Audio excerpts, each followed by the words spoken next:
There are nights when the world feels older than we remember, when the air grows still and the mind drifts backward, not through years or centuries, but through ages so distant they seem to exist only as whispers. In those quiet hours, we sometimes sense that humanity carries memories it cannot fully explain, fragments of knowledge passed down through generations, inscribed on clay, murmured in temples, woven into the first stories ever told. And among those memories, preserved in the oldest written words our species ever shaped, are accounts of beings who once walked among us, or perhaps watched from a distance we could never quite cross. The Sumerians called them Anunnaki. They wrote of them not as myths to be invented, but as memories to be preserved. And in those ancient texts, beneath layers of ritual and hymn, there lies a story that has troubled scholars and dreamers alike. A story of conflict, of fracturing, of something that went terribly wrong in an age before history learned to count itself. What if that conflict was never about power? What if the reason the Anunnaki turned against one another had nothing to do with conquest or territory, or the simple ambitions we attribute to gods and kings? What if the texts are trying to tell us something quieter, something more personal, something that was lost the moment humanity tried to make sense of it through the only language it knew? Tonight, we descend into those memories. We move slowly through the clay tablets and cylinder seals, through the hymns sung in languages that have been silent for 5,000 years. And we ask a question that the Sumerians themselves may have whispered in their own flickering lamplight. What really happened between the Anunnaki? What fractured them? And why did they leave the world feeling as though something essential had been taken away, never to return? The earliest Sumerian king lists speak of a time before the flood, before cities rose from the river plains, before humanity learned to write its own name. They speak of rulers who reigned for impossible lengths, tens of thousands of years, lifetimes that stretch beyond comprehension. Modern minds dismiss these as exaggerations, as the mythology of a people trying to claim divine ancestry. But what if those numbers were never meant to be literal? What if they were attempts to describe something else entirely? A sense of duration, of presence, of figures who existed in a relationship with time that humanity could not measure. The texts do not say the Anunnaki were immortal. They say something stranger. They say the Anunnaki were present and then slowly they were not. And in the space between presence and absence, something broke. The word Anunnaki itself carries weight. It has been translated in many ways, those who came from heaven to earth, those of royal blood, the great gods. But beneath the translations is a simpler idea, repeated across tablets and temple walls. They were the ones who were here first, not as conquerors, not as creators molding clay into human form, though that story exists too, woven into later accounts, but as figures who stood in the background of the world's beginning, watching, teaching, perhaps guiding, perhaps simply observing as the first human communities learned to plant grain and raise walls and look up at the stars with questions they could not yet articulate. The Sumerians did not write of the Anunnaki with fear. They wrote with something closer to longing, a sense that once, long ago, there had been a presence in the world, distant, yes, but real, and that presence had withdrawn, leaving only silence and the faint memory of what might have been. But if the texts are to be believed, that withdrawal did not happen all at once. It came slowly, over generations, and it came because of something the Anunnaki themselves could not resolve. The stories speak of division, of disagreement, of a conflict that began not with violence but with something quieter, a difference in vision perhaps, or in purpose. The Sumerian myths are careful here. They do not describe armies clashing in the heavens. They do not speak of cosmic battles where planets shattered and stars fell. Instead, they describe something more human, more intimate. They describe a family that could not agree, a council that could not find unity. Figures who had once moved together, now pulling in different directions, each believing their path was the right one, each unable to see the full shape of what was being lost. Enki and Enlil. Two names that appear again and again in the oldest texts, two figures whose relationship defines much of what the Sumerians remembered about the Anunnaki. They were brothers, perhaps, or rivals, or something that does not translate easily into the language of kinship as we understand it. Enki, associated with water, with wisdom, with the deep places beneath the earth where knowledge was hidden. Enlil, associated with air, with authority, with the high places where decisions were made and decrees were issued. The texts describe them as equals and yet not equal, as collaborators and yet opposed. And in that opposition, in that tension between depth and height, between hidden knowledge and open command, the seeds of conflict were planted long before humanity had words to describe what it was witnessing. The conflict, as the texts quietly suggest, may have centered on humanity itself. Not humanity as a creation, but humanity as a question. What were these new beings, these fragile creatures who had learned to speak and remember and build? What was their purpose? Were they to be guided, protected, taught the old ways? Or were they to be left alone, allowed to find their own path, even if that path led to suffering and loss? Enki, the texts suggest, favored closeness. He is remembered as the one who taught humanity the arts of civilization, agriculture, writing, the measurement of time.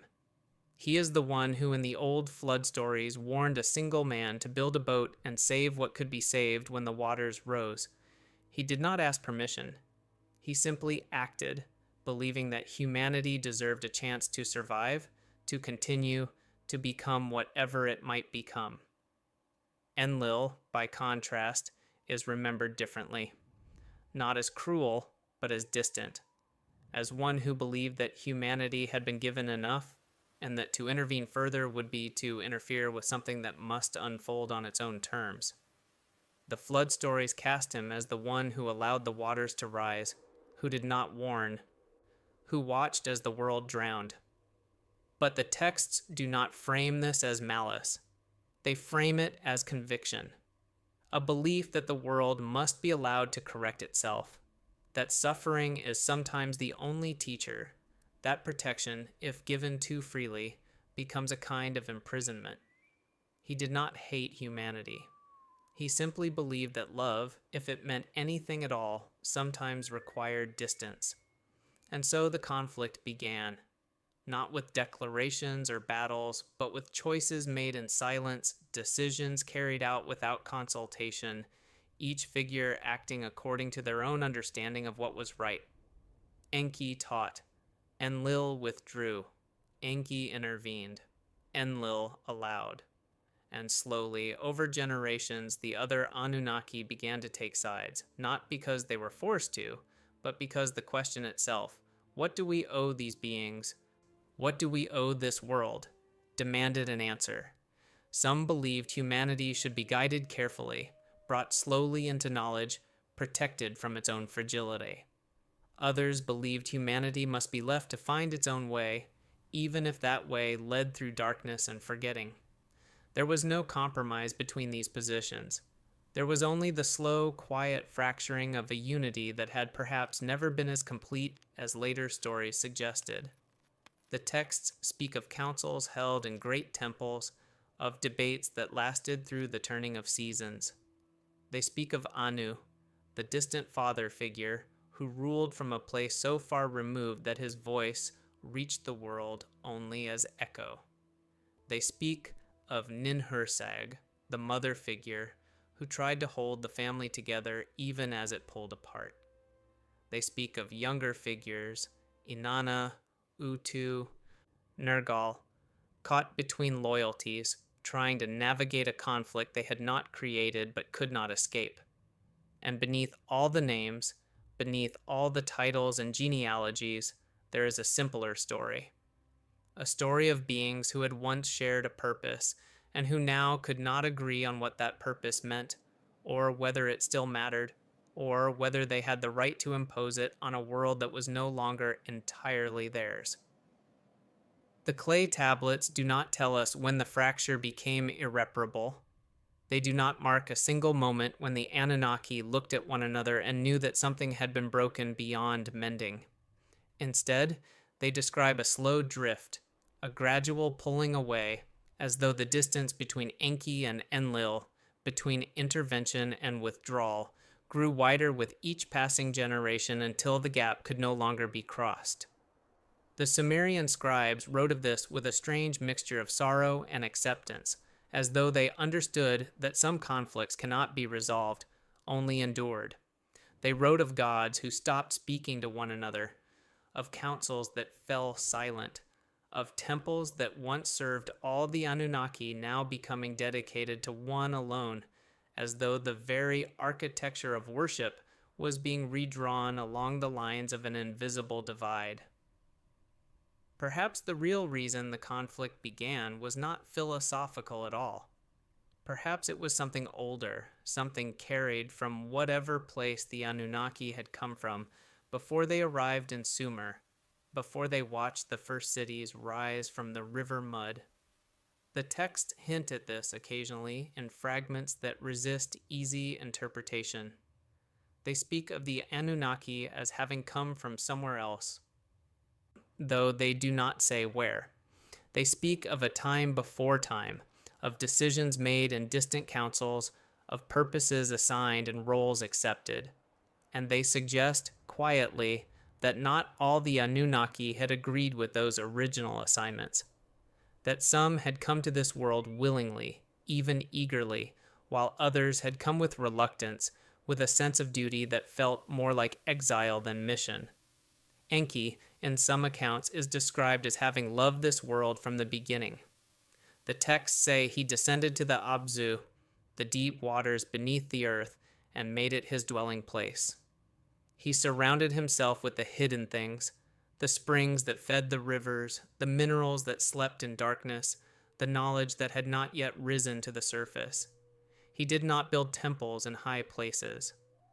He did not demand that humanity look upward to find him. Instead, he remained below, in the depths, close to the roots of things, close to the quiet processes that made life possible. The Sumerians remembered him as a craftsman, a teacher, a figure who preferred to work with his hands rather than issue commands from a throne. And in that preference, perhaps, lay the beginning of everything that followed. Enlil, by contrast, dwelt in Nippur, the city at the center of the world, the place where heaven and earth were believed to meet. His temple, the Ekur, was described as a mountain rising from the plain, a structure so vast and imposing that it seemed to anchor reality itself. From there, he issued the Mi, the divine decrees that governed the cosmos, the laws that determined how things should be, the patterns that humanity was expected to follow. He did not descend to teach. He remained above, a presence felt but rarely seen, a voice that spoke through priests and kings but never directly to the common people and who worked the fields and shaped the clay. He was not cruel. The texts make that clear. But he was distant, unreachable, a figure who believed that order required separation, that authority could not function if it became too familiar, too accessible, too close. And so the question arises, was the conflict between them really about humanity, or was humanity simply the surface on which a much older disagreement finally became visible? The texts suggest that Enki and Enlil had been opposed long before the first human was born, that they had argued in councils held in places the Sumerians could not name, in times the Sumerians could not measure, that the decision to allow humanity to flourish, to give these fragile beings language and memory and the capacity to choose, had never been unanimous. Some of the Anunnaki had believed it was a mistake, that beings who could think and remember and question would inevitably become a problem. a source of chaos in a cosmos that required order. Others had believed it was necessary. That consciousness, once it appeared, could not be suppressed or controlled, only guided, only watched over with care and patience. Enlil, perhaps, had been among those who believed humanity was a mistake. Not a mistake in the sense of something that should be destroyed, but a mistake in the sense of something that should have been prevented or at least limited, contained, kept from spreading too far or learning too much. And the flood stories support this reading. In those accounts, humanity has grown too numerous, too loud, too disruptive. The texts say the noise of humanity kept Enlil from sleeping, that the clamor of their cities and the chaos of their lives disturbed the peace of the cosmos. And so he allowed the waters to rise. He did not cause the flood. The texts are careful about that, but he allowed it. He did not intervene. He did not warn. He believed perhaps that the world would be better, quieter, more orderly if humanity were reduced to a manageable number, if the experiment were scaled back, if the noise were silenced. But Enki could not accept that. The texts say he went against the will of the council, that he broke the silence that had been agreed upon, that he found a man named Utnapishtim, or Ziusudra in the earlier accounts, and told him to build a boat to save what could be saved, to preserve the seed of humanity through the coming destruction. Enki did not ask for permission. He did not wait for consensus. He acted alone, believing that some things are more important than unity, that some truths are more essential than obedience. And in that act of defiance, the fracture that had been forming for ages finally broke open completely. The aftermath of the flood is where the texts grow most revealing.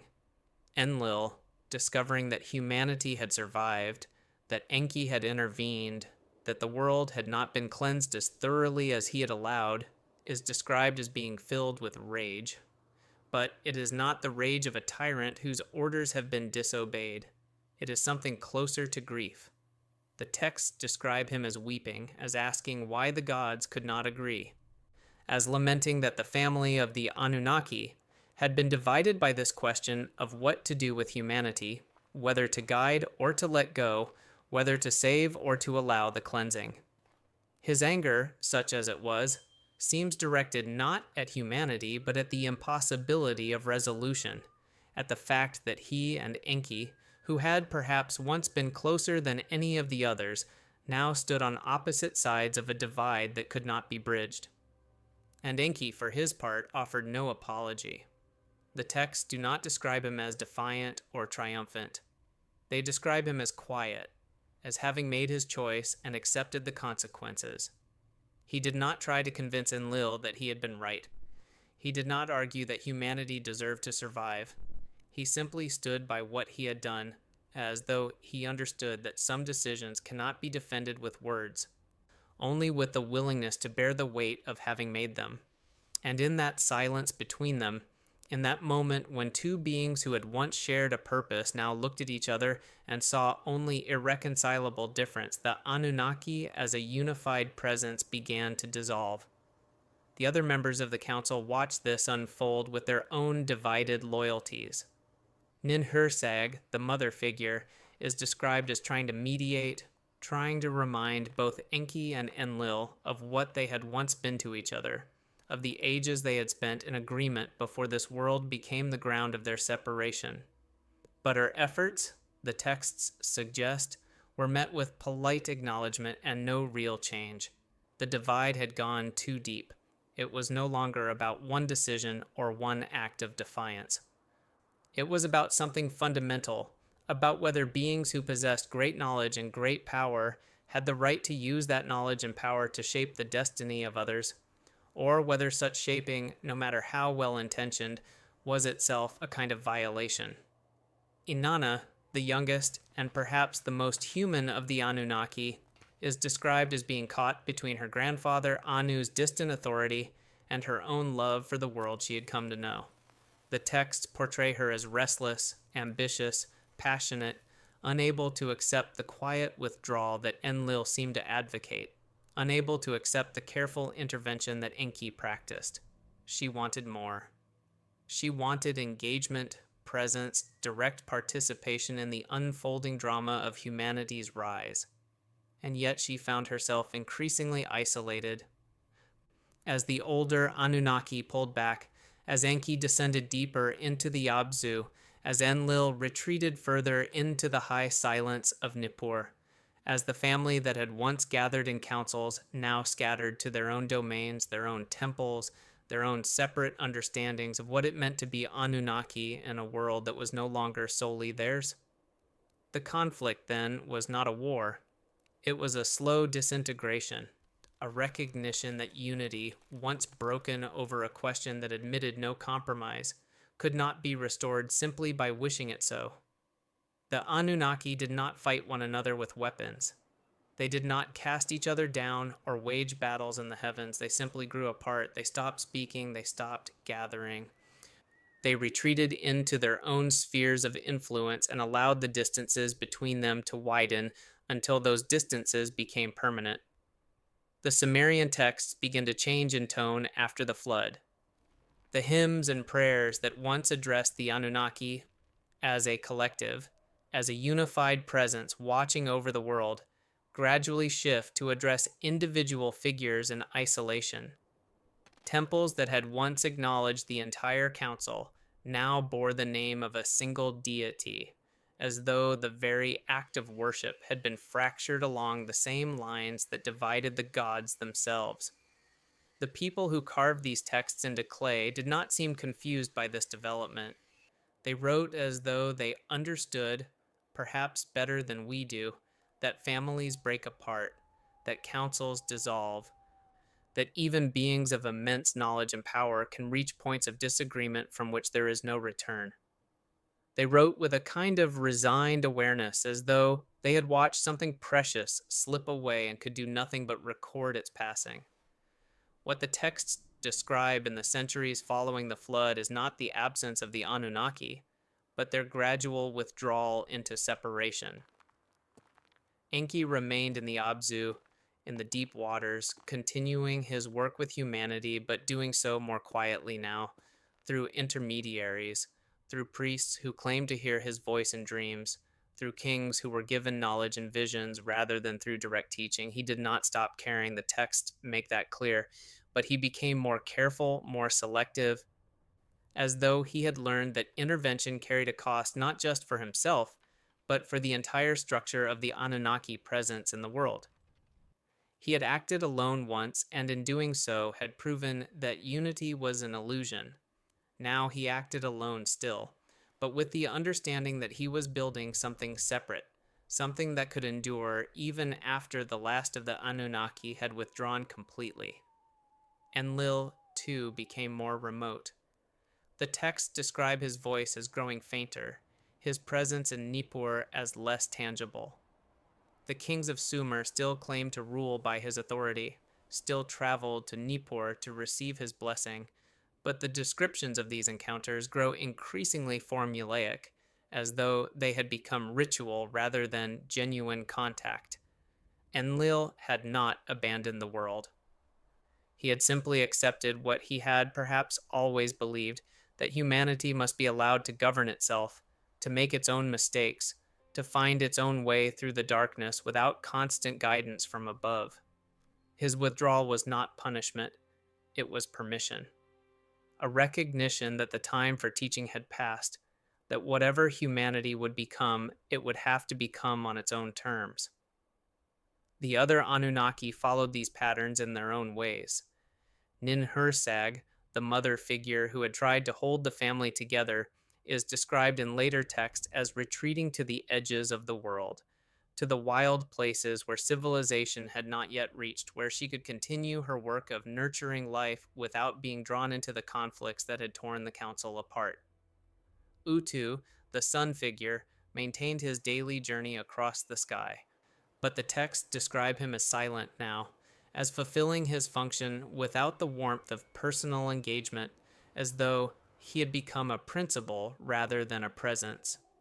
Nana, associated with the moon, is remembered as growing more distant with each passing generation, his light still visible but somehow colder, less reassuring, a reminder of what had been rather than a promise of what could be. And Inanna, young, passionate, unable to accept the quiet dissolution of everything the Anunnaki had been, is described as trying desperately to maintain contact with humanity, to keep the old ways alive even as the other Anunnaki withdrew. The texts portray her as descending to the underworld, as confronting death itself, as refusing to accept that some things, once lost, cannot be recovered.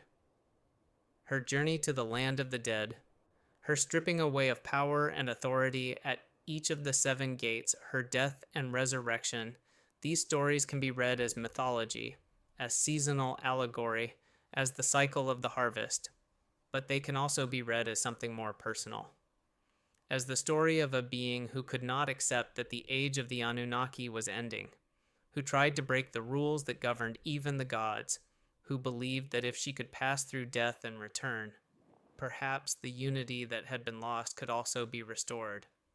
But she returned changed.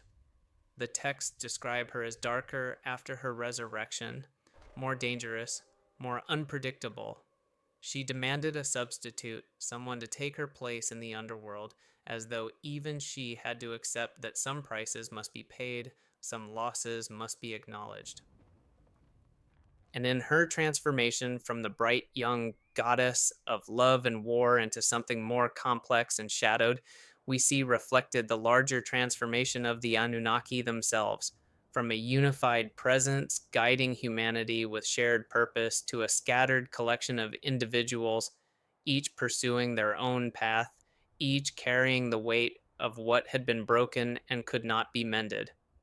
The texts from this period also begin to describe conflicts among the cities of Sumer, wars fought between Uruk and Kish, between Lagash and Umma, struggles for supremacy that the Sumerians themselves described as being in some sense reflections of the divisions among the Anunnaki. Each city claimed the patronage of a particular god. Each king claimed to act with divine authority. And yet the gods themselves no longer seem to be directing these conflicts with any unified purpose. Instead, the wars felt random, cyclical, destructive without being decisive. As though humanity, in the absence of clear guidance from the Anunnaki, had begun to enact the conflicts of the gods without understanding what those conflicts had truly been about. This is perhaps the most tragic aspect of what the texts describe. The Anunnaki had fractured over the question of how to relate to humanity, whether to guide closely or to withdraw and allow independence. But in fracturing, they had left humanity with neither clear guidance nor true independence. Instead, humanity inherited the division itself, the sense that the world was governed by competing powers with competing visions, that no single path was correct, that every choice carried the shadow of opposition from some other authority. The Sumerians wrote of this with remarkable clarity. They understood that they were living in the aftermath of something that had broken before they were born, that they were building their civilization on the ruins of a unity they could barely remember. The texts also hint at something else, at a recognition among the Anunnaki themselves that their presence had become problematic, that their very existence in the world, divided as they now were, was preventing humanity from developing its own coherent sense of purpose and direction. There are fragments that suggest councils were held not in Sumer but in some other place the text cannot quite locate, where the remaining Anunnaki discussed whether they should withdraw completely, whether they should allow humanity to forget them, whether the kindest thing they could do would be to become memory rather than presence. The accounts are vague, obscured by the limitations of the scribes who tried to record them, but the essence comes through. The Anunnaki were considering exile not imposed by any higher authority, but chosen willingly, accepted as the consequence of their inability to resolve their differences. Enki, in these late texts, is described as the one who argued most strongly for remaining, for continuing to teach, even if that teaching had to be indirect, hidden, passed down through mystery traditions rather than through open instruction. He had always believed in humanity's potential, and he could not bear the thought of abandoning that potential completely, of leaving these beings to struggle in darkness without even the faint light of memory to guide them. But even he seemed to understand that his presence, as long as it remained in opposition to Enlil's absence, would continue to perpetuate the division that was harming the very people he wished to help. Enlil, for his part, is described as having already made his decision long before these final councils. He had withdrawn not as an act of anger, but as an act of love, a recognition that true independence requires the removal of authority, that humanity would never discover its own strength as long as the gods remain visible, accessible, ready to intervene. He did not argue for withdrawal in these late councils. He simply embodied it, having already receded so far into silence that his voice was barely remembered except as echo, as principle, as the distant memory of order and law. The other Anunnaki, caught between these two positions, seemed to have reached their own individual conclusions. Some followed Enki's example, establishing hidden schools, mystery traditions, lineages of teaching that would preserve their knowledge in concealed form, available to those who sought deeply enough but invisible to the casual observer. Others followed Enlil's path, withdrawing completely, allowing their names to fade, their temples to fall silent, their presence to dissolve into legend and eventually into nothing. And a few, like Inanna, resisted to the end, clinging to their connection with humanity, appearing in dreams and visions, inspiring poets and warriors, refusing to become mere memory even as the age that had supported their presence crumbled around them. The Sumerian king lists from the later periods reflect this dissolution. The reigns of kings grow shorter. The claims of divine ancestry become more formulaic, more ritualized, less grounded in any genuine sense of connection to the Anunnaki.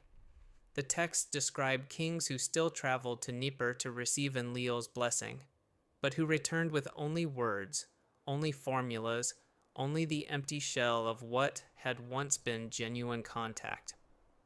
The age of the Anunnaki was ending not with catastrophe, but with quiet fading, with the slow recognition that their time in the world had passed, that whatever they had been trying to accomplish or prevent had run its course, and that what remained was for humanity alone to determine.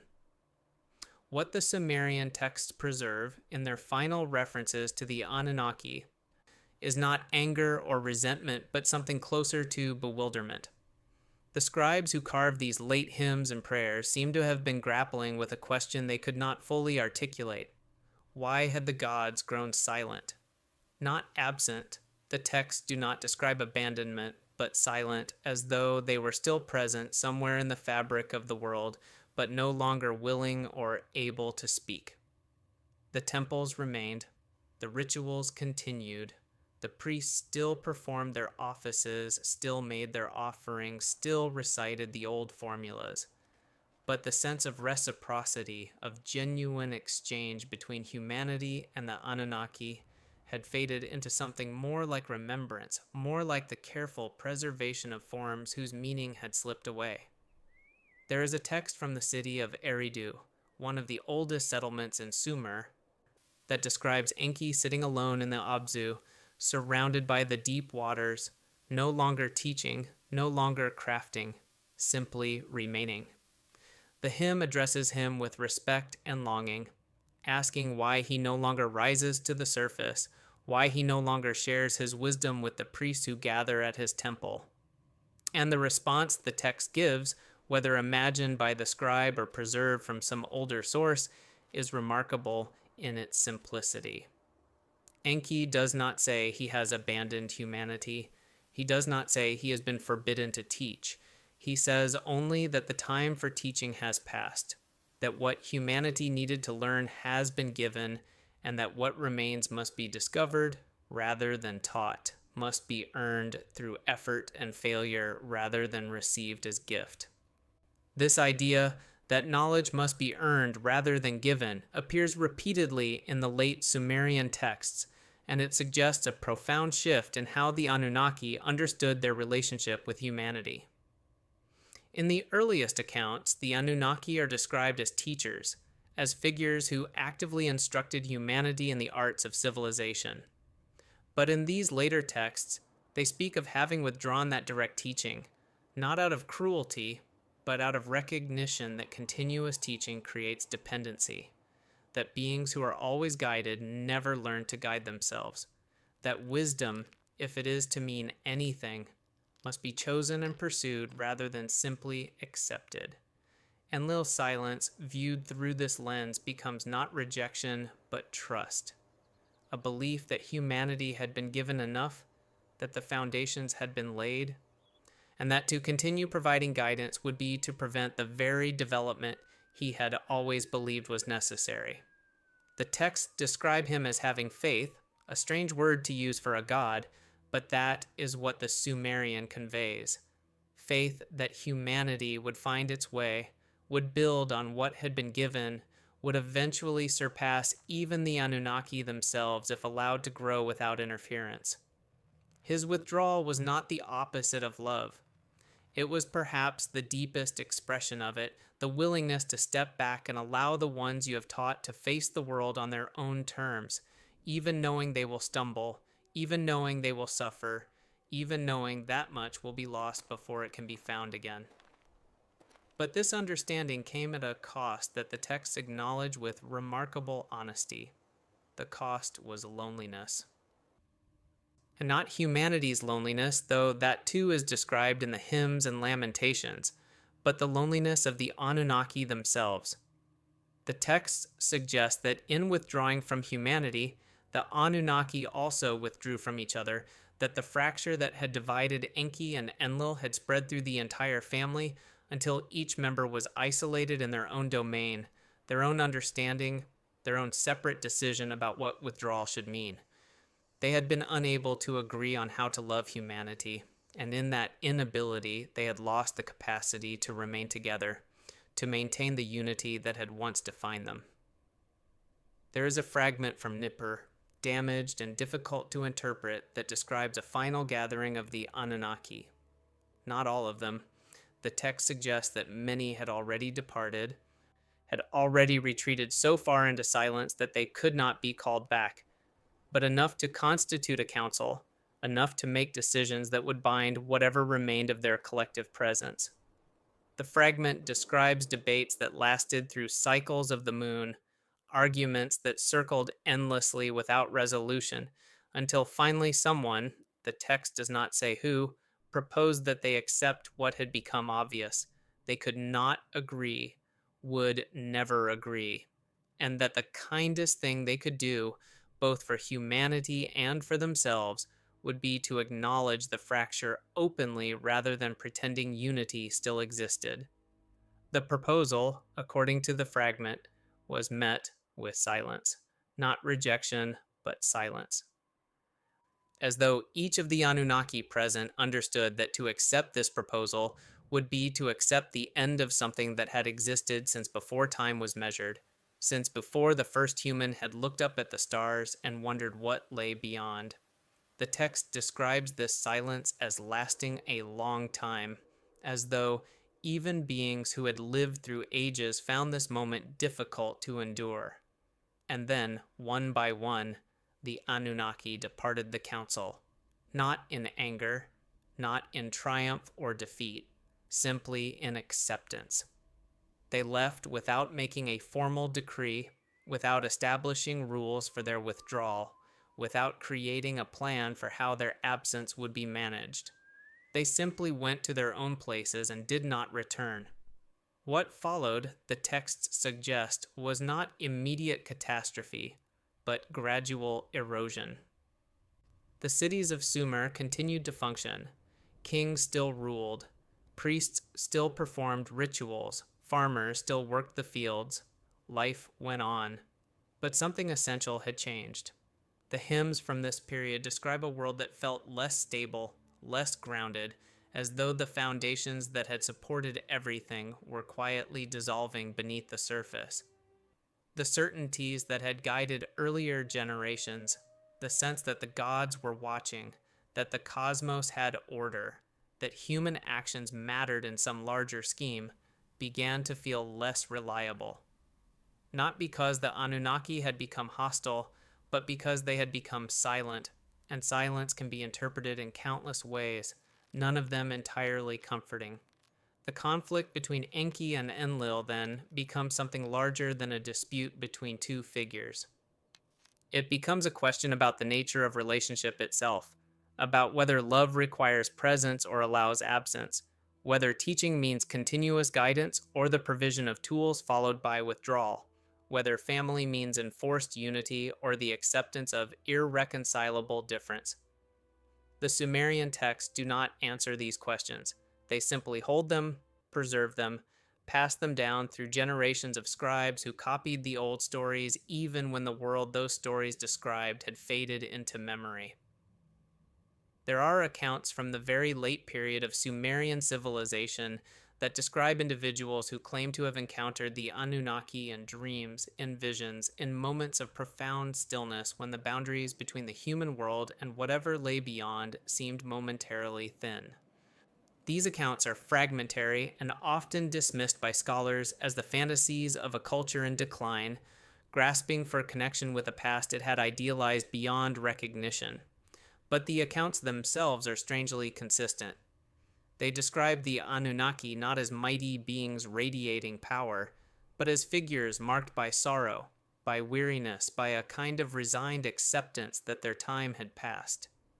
They describe conversations in which the Anunnaki speak of humanity with affection and concern, but also with distance, as parents might speak of children who have grown and left home, children whose lives have taken paths the parents never anticipated and cannot follow. One such account, preserved on a tablet from Ur, describes a priest who claimed to have encountered Enki in a dream. The priest asked the question that must have been asked countless times in those final generations. Why did you leave us? Why did you stop teaching? Why did you allow the world to fall into confusion and conflict? And Enki's response, as recorded by the priest, is heartbreaking in its simplicity. He said that he had not left. He said that he had never left, that he remained in the deep waters, in the hidden places, in the wells and springs that fed the rivers. He said that what had left was not his presence, but humanity's ability to perceive that presence, that the growing sophistication of human civilization, the increasing complexity of human thought, had created noise that drowned out the quiet voice he had always spoken in. He had not grown silent. Humanity had grown loud. This reversal, the suggestion that the withdrawal was not a choice made by the Anunnaki but a consequence of humanity's own development, appears in several late texts, and it adds another layer to the question of what the conflict was really about. Perhaps Enki and Enlil had not disagreed about whether to guide humanity. Perhaps they had disagreed about what would happen when humanity no longer needed guidance, when human civilization became complex enough to generate its own knowledge, its own authority, its own sense of order. Enki had believed that moment could be delayed, that careful teaching could slow the process, that humanity could be brought along gradually, kept connected to the old ways even as it developed new ones. Enlil had believed the moment was inevitable, that no amount of teaching could prevent it, and that the kindest thing to do was to prepare for it by withdrawing early, by allowing humanity to practice independence while the Anunnaki were still present enough to intervene if catastrophe threatened. The flood, then, becomes not a punishment, but a test. A moment when Enlil stepped back completely, allowed the waters to rise, allowed humanity to face the full weight of its fragility without divine protection, and Enki, unable to accept that test, intervened to ensure humanity would survive it. Both were acting out of love. Both were trying to do what they believed was right. But they had fundamentally different understandings of what love required, and that difference could not be reconciled through discussion or compromise. It could only be lived through, endured, until the consequences made themselves clear. The consequences, as the texts quietly reveal, were not what either Enki or Enlil had anticipated. Humanity survived the flood. It rebuilt. It spread once more across the river plains, raising new cities, carving new channels, planting new fields in the rich mud left behind by the receding waters. But something had changed in the relationship between humanity and the divine. The texts describe a wariness that had not existed before, a sense among the people that the gods could not be relied upon in the ways their ancestors had believed. Some gods intervened, others did not. Some offered protection, others allowed disaster. And there was no way to know, no way to predict, no way to build a stable civilization on foundations that shifted depending on which divine figure held influence in which moment. This instability, the texts suggest, is what finally convinced even Enki that withdrawal might be necessary. Not because he stopped caring about humanity, but because he came to understand that his interventions, no matter how well-intentioned, were preventing humanity from developing the resilience it would need to survive in a world where the Anunnaki would not always be present. Every time he saved them, he delayed the moment when they would learn to save themselves. Every time he taught them, he postponed the moment when they would learn to discover knowledge on their own. His love for humanity had become a kind of cage, and he could see, finally, that Enlil had been trying to tell him this all along, though in a language Enki had been unable or unwilling to hear. The late Sumerian texts describe a change in Enki's teachings during this period. Where once he had given direct instruction, how to measure the stars, how to calculate the flooding of the rivers, how to mix metals and fire clay and breed stronger grain, now he began to teach differently. He taught through riddles, through symbols, through stories that contained knowledge but required interpretation, required effort, required the student to work for understanding rather than simply receive it. The priests who preserved these teachings wrote of them with frustration and reverence in equal measure. Frustration because the old clarity was gone, because Enki no longer simply told them what they needed to know. Reverence because they understood, or began to understand, that this new way of teaching was preparing them for a world in which no teacher would be available, in which all knowledge would have to be earned, discovered, fought for. Enlil, for his part, had already moved beyond teaching entirely. The texts from his temple in Nippur describe rituals that had become almost mechanical, priests reciting formulas whose origins they no longer understood, performing actions whose purposes had been forgotten.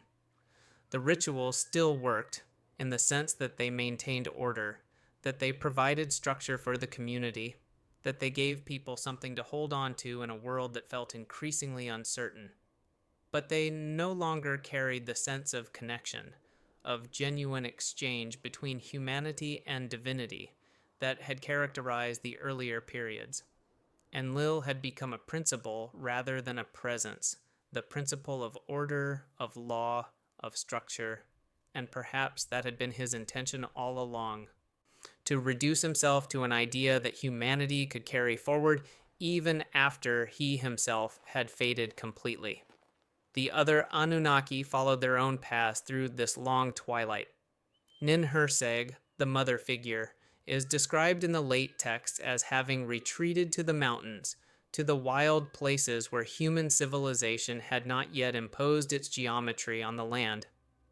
She is remembered as the protector of animals, of plants, of the life that existed outside human control. She had given up trying to hold the Anunnaki family together. She had accepted that some fractures cannot be mended, that some families dissolve not because anyone wanted them to, but because the forces pulling them apart were stronger than the forces holding them together. But she remained close to the world in her own way, not as teacher or guide, but as sustainer. as the quiet presence that kept life flowing even when everything else was falling apart. Utu, the sun, continued his daily journey across the sky. But the hymns addressed to him in this period have a different quality. They no longer ask for his intervention, for his judgment, for his active participation in human affairs. Instead, they simply acknowledge his presence, thank him for his constancy, for the fact that whatever else changed, whatever else was lost, the sun still rose each morning and set each evening. He had become a reminder that some things endure, that some patterns continue regardless of the drama playing out beneath them, that the cosmos had its own rhythms independent of the conflicts between gods or the struggles of humanity. Inanna alone seemed unable to accept the trajectory toward silence and withdrawal. The texts describe her as growing more volatile, more unpredictable, swinging between fierce engagement with humanity and sudden disappearances that left her followers confused and abandoned. She had loved this world too much, had invested too much of herself in its unfolding, to simply fade away as the others were doing. But she also could not maintain the level of presence she desired. The texts suggest she was caught between two impossibilities, unable to withdraw but equally unable to remain in the way she once had, torn between the recognition that the age of the Anunnaki was ending and the refusal to accept what that ending meant. Her descent to the underworld, recorded in one of the most haunting texts from late Sumer, can be read as a final attempt to break the pattern, to find a way through death itself, to discover whether there was some path that would allow the Anunnaki to remain connected to humanity without the problems that had fractured the family. She descended through 7 gates, removing at each gate a piece of her divine authority, her power, her symbols of status, until she arrived naked and powerless before Ereshkigal, the queen of the underworld, who was herself an Anunnaki, herself part of the fractured family, but one who had chosen complete separation, complete withdrawal into the realm of death, rather than continue navigating the impossible territory between presence and absence. The text describes their confrontation not as a battle, but as a recognition. Ereshkigal looked at Inanna and saw herself, saw what she might have become if she had chosen to remain in the world of light, to keep trying to maintain connection with humanity despite everything that made such connection painful and impossible. And Inanna looked at Ereshkigal and saw what she was becoming, what complete withdrawal looked like, what happened when the desire for connection finally exhausted itself and left only the cold peace of absolute separation. Neither could save the other. Neither could offer a solution. They could only acknowledge what they had both lost, what the entire family of the Anunnaki had lost, and accept that loss could not be reversed through will or desire or even sacrifice. Inanna died in that moment. The texts are clear about this. She did not pass out or fall into a trance. She died. And for 3 days and 3 nights she hung on a hook in the underworld, lifeless, while the world above waited to see if she would return. Her eventual resurrection, through the intervention of Enki, who sent creatures of clay to retrieve her, who provided the water of life that restored her, did not change what she had learned. She returned, but she returned different, less bright, less certain, carrying with her the knowledge that death is final, that some losses cannot be recovered, that the age she had been trying to preserve was already over, had been over perhaps since the moment of the flood, since the moment the unity of the Anunnaki had fractured beyond repair. The texts describe her as quieter after that. She still appeared to her followers, still inspired the poets and warriors who called on her name, but she no longer promised what she had once promised. She no longer spoke of the Anunnaki as though they were an active presence guiding the world. She spoke instead of memory, of legacy, of the importance of remembering what had been even as it faded. She had become, in her own way, a guardian of the transition, the figure who helped humanity understand that the age of divine guidance was ending.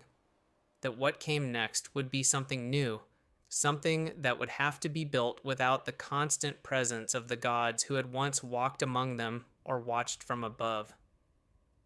The very last references to the Anunnaki in Sumerian texts are fragmentary and scattered across different cities, different time periods, different contexts. They no longer describe councils or conflicts or even individual actions.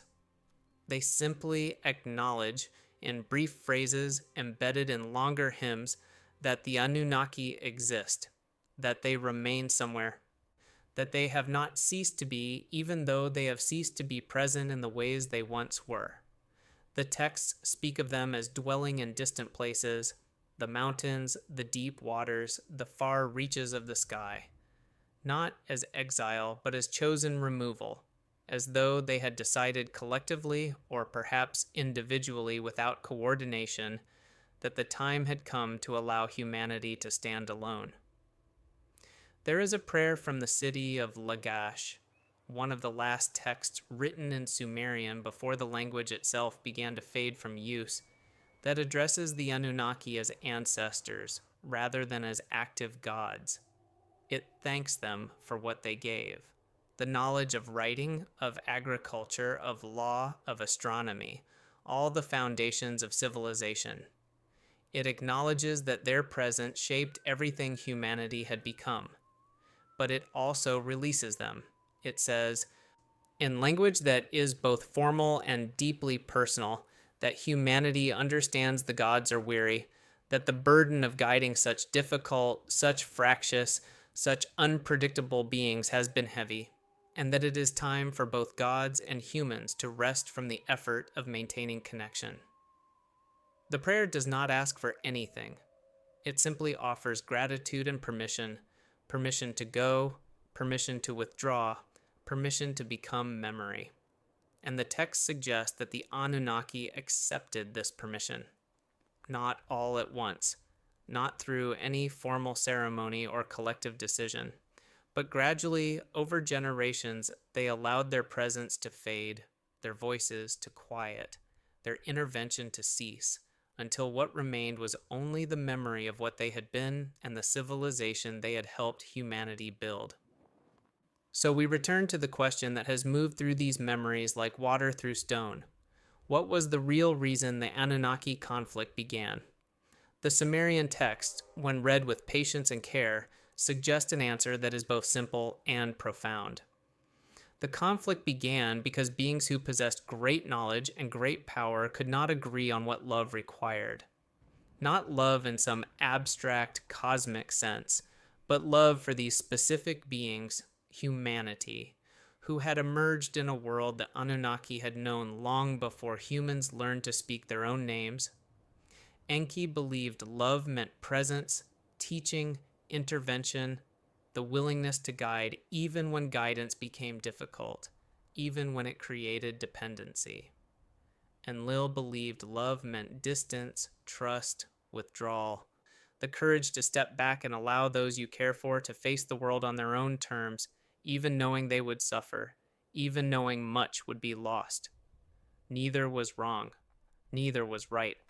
They simply held different truths, and those truths could not be reconciled because they emerged from different understandings of what it means to care for beings who are not your equals, who cannot understand the fullness of what you know, who must find their own way forward through darkness you could illuminate but choose not to.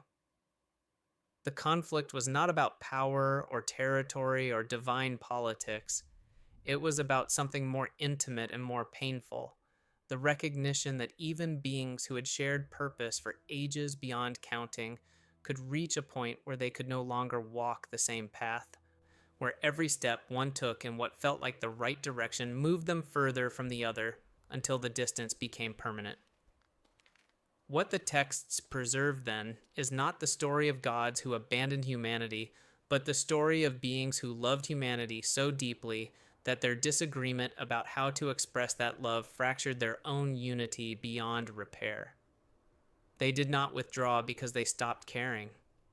They withdrew because caring had become impossible to do together, because every act of intervention was also an act of division, because the question of how to love these strange, fragile, brilliant beings admitted no answer that all the Anunnaki could accept. And so they scattered, they faded, they became memory, not as punishment, not as abandonment, but as the only resolution available when love itself has become the source of conflict. The silence that followed their withdrawal is the silence we still inhabit. The world they left behind is the world we have built upon, generation after generation, carrying forward the knowledge they gave, the questions they raised, the memory of a time when we were not alone, when beings greater than ourselves watched from distances we could not measure and cared about our fate in ways we could not fully comprehend. The conflict between Enki and Enlil echoes still in every human choice between intervention and restraint, between holding on and letting go, between the desire to protect and the wisdom to allow risk. We are their inheritors. We carry their fracture. And perhaps that is the deepest gift they left, not unity, but the knowledge that love sometimes requires us to walk different paths, to accept that those we care for most may need our absence more than our presence, and that such acceptance, however painful, is itself a kind of grace. The clay tablets sit in museums now, their words etched in a language few can read, preserving memories of beings who may have been, who may have watched, who may have loved us enough to leave. The texts do not demand belief. They simply hold the memory, keep it safe, allow it to be encountered by anyone willing to sit quietly in the presence of something ancient and fading and impossibly beautiful.